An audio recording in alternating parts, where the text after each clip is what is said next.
Okay, sorry, thanks for your patience. Okay, so for our next AFS talk,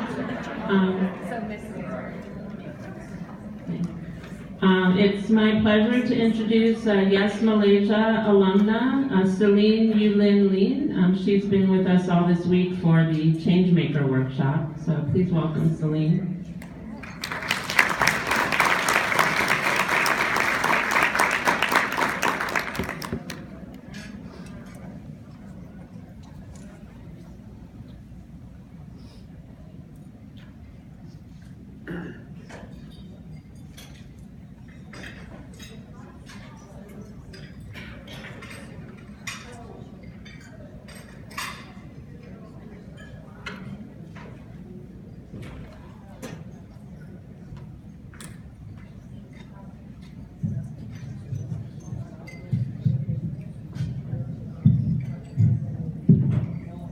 Good morning, everyone. Good morning. Ladies and gentlemen, the AFSers, hello. So, as Nancy has mentioned earlier, I'm Celine from the Yes Alumni Malaysia, the Secretary of Yes Alumni Malaysia. I have just finished college and I am going to pursue my law degree in the UK next year, 2019.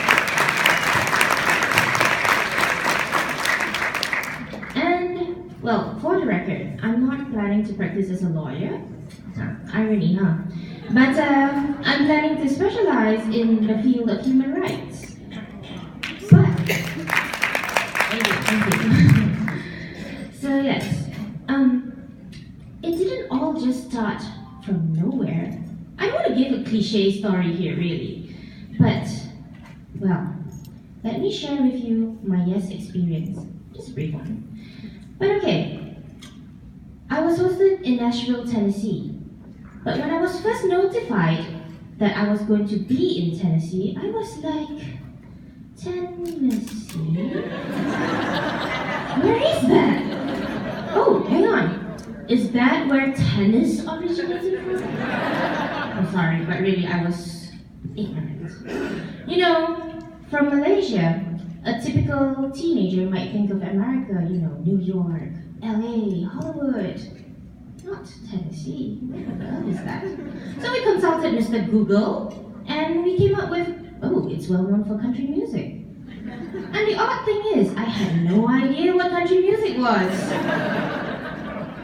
And even stranger still is that I already love country music, not knowing it's country music.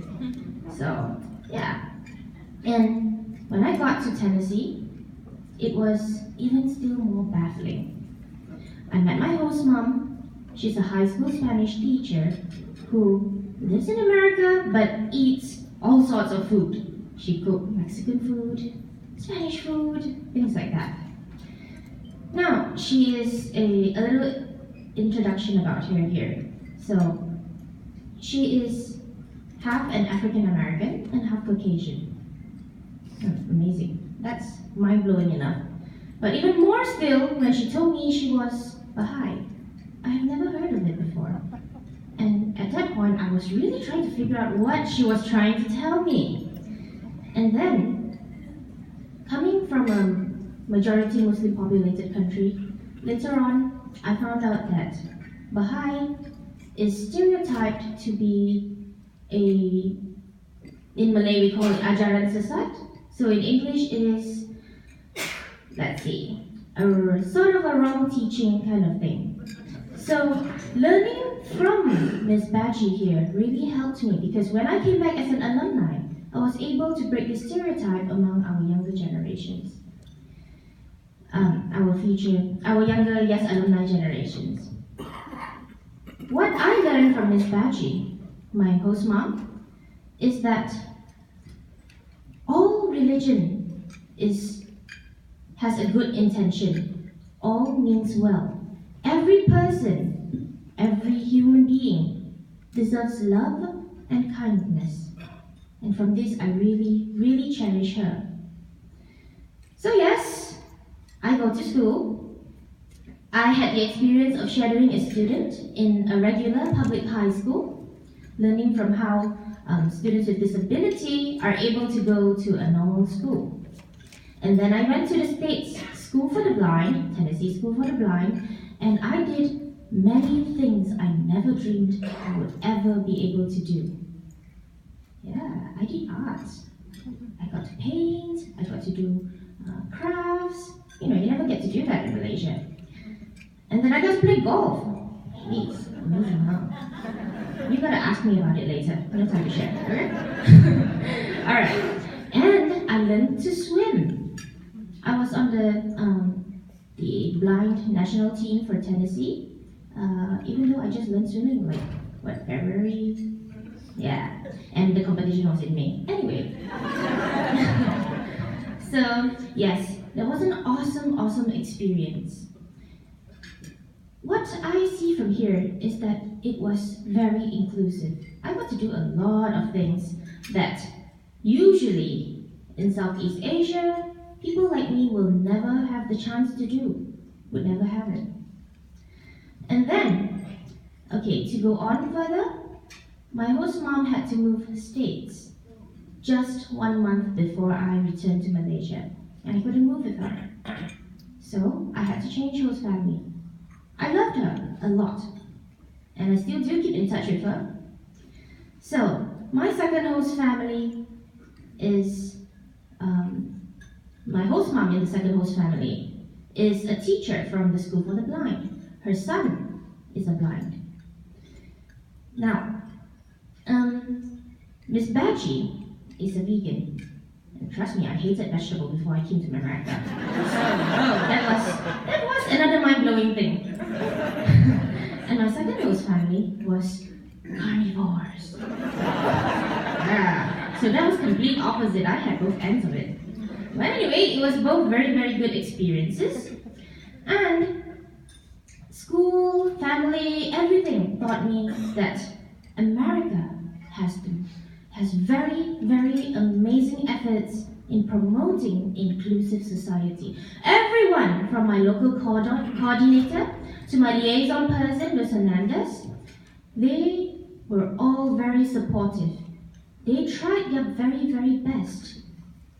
And I learned one thing from learning in US history classes and US government classes, that the advancement in the US did not start from nowhere either.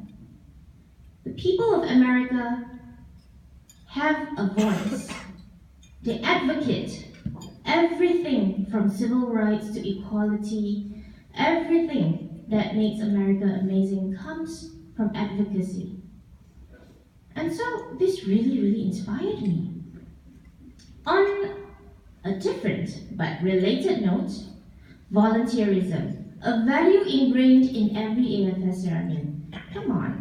Without volunteerism, the whole network wouldn't even be here. We wouldn't even be here, right?